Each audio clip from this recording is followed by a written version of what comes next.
কাছে আমার এক অমুসলিম বন্ধু, সে আমাকে বলে যে মুসলমানদের মধ্যেই বিভ্রান্তি আছে। মুসলমানরা নিজেরাই এক অন্যকে প্রশ্ন করে যে আপনি কি ওয়াহাবি নাকি আপনি একজন সুন্নি। তার মতে মুসলমানরাই বিভ্রান্তির মধ্যে রয়েছে। এখন এই ব্যাপারে আপনি কি বলবেন? এ ব্যাপারে আমরা মুসলমানরা কি বলতে পারি? বোন, আপনি বললেন যে এক অমুসলিম বোন প্রশ্ন করেছেন যে মুসলমানদের নিজেদের মধ্যে বিভ্রান্তি আছে যে আপনি কি ওয়াহাবি নাকি হান্নাফি নাকি মাশরাফি নাকি মালিকি, তাহলে মুসলমানরা বিভ্রান্তির মধ্যে আছে, এর উত্তরটা কি? আমি অমুসলিম এই বোনের সাথে একমত। দুর্ভাগ্যজনকভাবে মুসলমানরা এখন অনেক ভাগে বিভক্ত। তবে আমি যখন হিন্দুদের বেদ পড়তে বলছি তখন মুসলমানদেরও কোরআন পড়তে বলছি।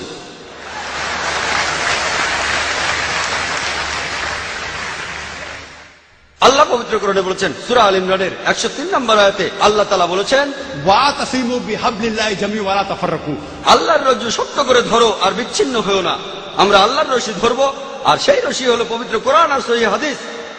আল্লাহ কোরআনে বলছেন সূরা আল আনামের 159 নম্বর আয়াতে উল্লেখ আছে, যারা দিন সম্বন্ধে নানা মতে সৃষ্টি করেছে, হে রাসূল তাদের দায়িত্ব তোমার নয়। ইসলাম ধর্মে বিভিন্ন দল আর মত তৈরি করা এটা নিষিদ্ধ, এটা হারাম। কিন্তু যদি মুসলমানদের বলি আপনি কি, কেউ বলে আমি হানাফি, কেউ বলে মাশরাফি, কেউ বলে হামলি, কেউ বলে ওয়াহাবি। নবীজি কি ছিলেন? তিনি কি হানাফি? তিনি কি মাশরাফি? তিনি কি হামলি? তিনি কি মালিকি? তিনি কি ছিলেন? তিনি মুসলিম ছিলেন। পবিত্র কোরআনে সূরা আল ইমরানের 52 নম্বর আয়াতে উল্লেখ করা আছে ঈসা আলাইহিস সালাম, যীশু খ্রিস্ট, তিনি মুসলমান ছিলেন। পবিত্র কোরআনে সূরা আল ইমরানের 67 নম্বর আয়াতে উল্লেখ আছে যে ইব্রাহিম আলাইহিস সালাম তিনিও মুসলিম ছিলেন। পবিত্র কোরআনে সূরা ফুসিলাতে 33 নম্বর আয়াতে উল্লেখ করা আছে, ওয়ামান আহসানু ক্বালাম মিম্মান দা ইলাল্লাহি ওয়া আমিলা সালিহান ক্বালা ইন্নানি মিনাল মুসলিমিন। সেই ব্যক্তির চেয়ে কে উত্তম যে মানুষকে আহ্বান করে আল্লাহর পথে, সৎকর্ম করে আর বলে আমি মুসলমান। আমাদের নবী মুহাম্মদ সাল্লাল্লাহু আলাইহি ওয়াসাল্লাম মুসলমান ছিলেন। আল্লাহই বলেছেন আমরা হব মুসলমান। মুসলমানের চেয়ে ভালো কোনো বিশেষণ নেই। আর চারজন বিখ্যাত ইমামের সবাই, ইমাম আবু হানিফা, ইমাম মাশরাফি, ইমাম আহমদ ইবনে হাম্বল, ইমাম মালিক, আল্লাহ সবাইকে শান্তিতে রাখুন, তারা বিখ্যাত পণ্ডিত। আমি তাদের সবাইকে শ্রদ্ধা করি, পছন্দ করি। তারা বিখ্যাত পণ্ডিত। আর এই পণ্ডিতদের সবাই বলেছেন, এই চারজন ইমাম বলেছেন, যদি আমার কোনো ফতোয়া আল্লাহ ও রাসূলের বিরুদ্ধে যায় তাহলে তোমরা আমার ফতোয়াকে ছুঁড়ে ফেলে দাও।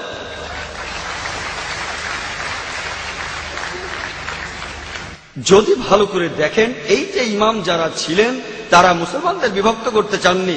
তারা চেয়েছিলেন মানুষ যেন মূল ধর্মগ্রন্থগুলো পড়ে, কোরআন আর সহিহ হাদিস। তাই আমাদের এখন যা করতে হবে, আমি জানি যে লোকজন বলে একটা হাদিসে আছে মুসলিমরা 73টি ভাগে বিভক্ত হবে, এটা আছে তিরমিজিতে সহিহ হাদিস 171 নম্বর হাদিস।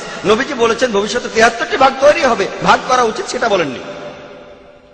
নবীজি জানতেন যে আল্লাহ এই কাজটাকে নিষিদ্ধ করেছেন।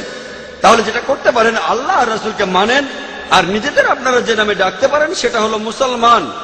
যে কোনো পণ্ডিত, পৃথিবীর যে কোনো পণ্ডিত, ধরলাম তিনি পৃথিবীর সবচেয়ে বড় পণ্ডিত, তার কাছে প্রমাণ দেখতে চান, কুল হাতু বুরহানাকুম, আপনার প্রমাণটা দেখান। যদি সত্যি বলে থাকেন, আপনি নির্দোষ হলে তার প্রমাণ দেখান। তাহলে যদি কোনো পণ্ডিতের সাথে মতভেদ হয়, তার কাছে প্রমাণ দেখতে চান, প্রমাণটা নিয়ে পরীক্ষা করুন। এজন্য আমি রেফারেন্স দেই, আমি যা বলি, জাকির যা বলে, ইসলামে তার কোনো মূল্য নেই, জিরো, শূন্য।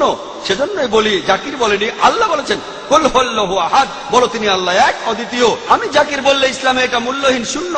আল্লাহ যা কিছু বলেছেন সেটা মানতে হবে, নবীজি বললে সেটাও মানতে হবে। সেজন্য বোন, মুসলিমদের বিভক্ত হওয়া উচিত না, আমাদের শুধু মুসলিমই বলা উচিত। আর কোরআন আর সহিহ হাদিস আমরা মেনে চলবো। যারা বিভিন্ন মতের সৃষ্টি করে তারা ইসলামের বিরুদ্ধে।